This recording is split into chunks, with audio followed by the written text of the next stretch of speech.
This video reviews how to solve velocity word problems.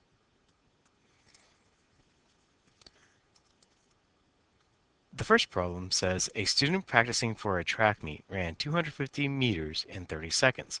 What was her average velocity in meters per second?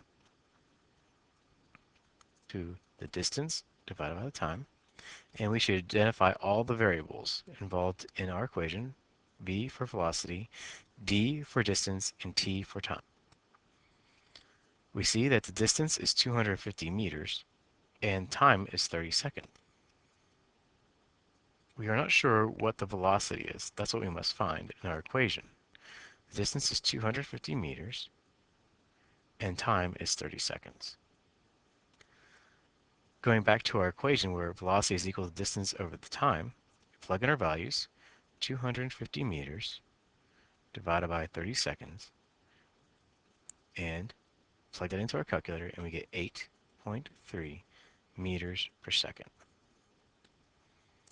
Now, this tells us that every second that goes by, and if this student is moving at a constant velocity, they're moving 8.3 meters every second. So let's look at number 2.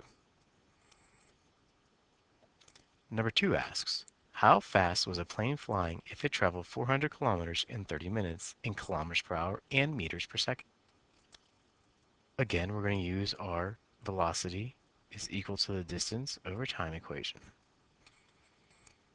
Also, in our problem, we can see that our variables for v, d, and t. We're not sure what the velocity is. However, we do know that the distance traveled by the airplane is 400 kilometers, and that the time is in 30 minutes. So, if we plug in our values, the distance traveled by the airplane is 400 kilometers. We divide that by 30 minutes. Now, we simply cannot just put that through the calculator because we don't have the right units, because we would like to have kilometers per hour. So, we know that in 1 hour, that there is a total of 60 minutes.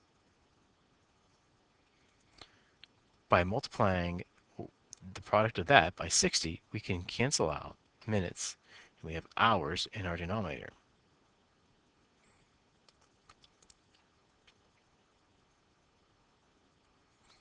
So essentially, 60 divided by 30, that's 2. So it's actually saying 400 kilometers times 2. So we get 800, the calculator, kilometers over hours. That's the final solution for what's the speed of the plane in kilometers per hour. But the problem also asks for meters per second. So if we take 400 kilometers divided by 30 minutes, we have to transfer minutes into seconds. So 1 minute has 60 seconds, and 1 kilometer has 1,000 meters. Now, if we take a look here, all of our units should cancel out. Kilometers is canceled out, minutes canceled out, so we end up with meters in seconds.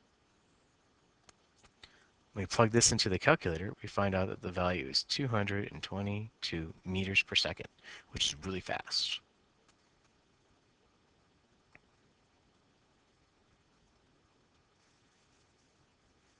The final question asks us, how long will it take a car to travel 58 kilometers if it is traveling 100 kilometers per hour? How many hours? How many minutes? If we're still using our standard equation of velocity is equal to distance over time, we will need to algebraically switch it, because in this problem, we are not looking for velocity, but we're actually looking for time. So the velocity is 100 kilometers per hour, and the time, or distance I mean, is 58 kilometers. We can rearrange our equation to find time. If we multiply both sides by t and divide both sides by v, we end up with t is equal to the distance divided by the velocity. The distance traveled is 58 kilometers,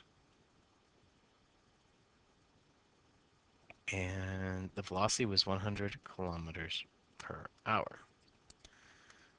Note that our kilometers cancels out. We end up with hours. And we get 0.58 hours.